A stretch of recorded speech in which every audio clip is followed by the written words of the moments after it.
So for every good guy, oh, their tale as old as time, there's always a bad guy, a villain.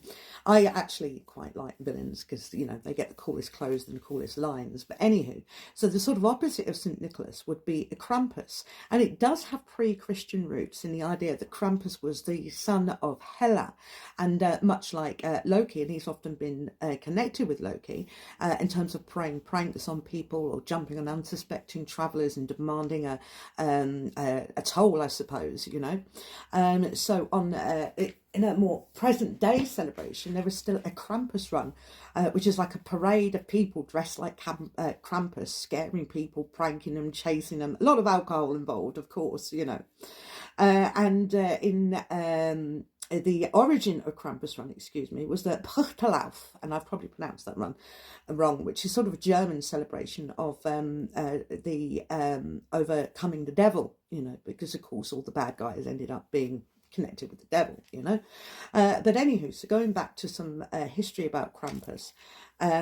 So on Krampus night, which is the 5th of December, if children have been naughty or perhaps they put out their muddy boots, St. Nicholas would be hanging out, chilling with Krampus, and the good children would receive lovely gifts, and the bad children would receive coal, or they would be beaten with birch sticks.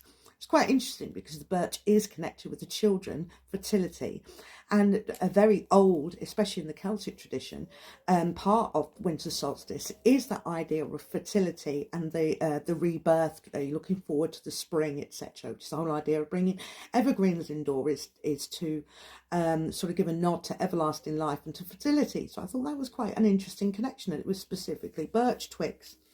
Anywho, so Krampus night, 5th of December. And here we go. And the church, of course, tried to ban that idea because it was kind of celebrating the devil, because in certain areas Krampus was, of course, perceived as a personification of the devil. That idea of good and evil, of course, you know.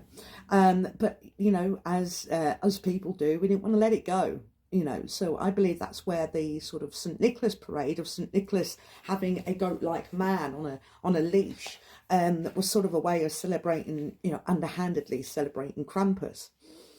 But anywho, so it certainly does connect to the Yule box celebration of the goat man, you know. So yes, that is Krampus. Funny little fellow, and of course it appears in more popular fiction in terms of the films, and the film Krampus and many other films that read. So just want to also end this with considering asking the question I asked myself doing this research: why goats? You know, because Krampus himself is seen as a sort of half goat, half demon type figure. And of course, there are many goat-like gods throughout many different pantheons. You've got Pan, which is Greek, Baphomet, which is Egyptian, even Frey and Loki came across as horned, or, you know, associated with hooved animals. Cernunnos, Faunus, the Cernunnos being Celtic, Faunus being Roman. Then there are satyrs, the mythological creatures, and even Renfrew, which I've most certainly pronounced wrong.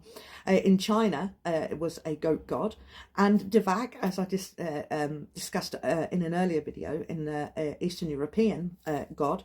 And then even the gods Dionysus and Bacchus were often pictured wearing horns. And of course, Dionysus and Bacchus especially are sort of gods of wine and feasting. They're connected with sex and fertility, abundance. And of course, the opposite side of it is things like aggression and sort of aggressive, often stealing away virgins and having their way with them, you know, especially the feast of Bacchus, often Dionysus, those sort of things ended up in an orgy, but who doesn't like an orgy, eh? You know. So yeah, so I think when we were worshipping nature and animals, you know, as the Christian church came in and it became quite toxic, trying to push people away and make them spend money to support the church rather than continue their own celebrations, especially with priests having this often swearing to be celibate. That's the word I'm looking for. You know, perhaps there's a bit of jealousy for those who would drink and have fun and have sex and do all of that, you know what I mean? So I sort of feel like that's how the devil appeared in a goat-like fashion, because the devil, of course, is very often depicted with goat as a sort of goat man, you know, horns and hooves. You know, that's why it's a very good idea for pagans to steer clear of things like goat sacrifice. Of course, I'm going to keep going on about that because it's ridiculous.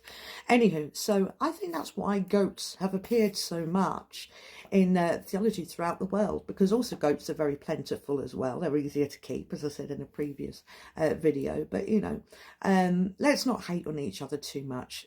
You know, let's just have a bit of fun, because the more research I do, the more I realise that sort of old pagan traditions and neo-Christian traditions often intertwine and come from the same source.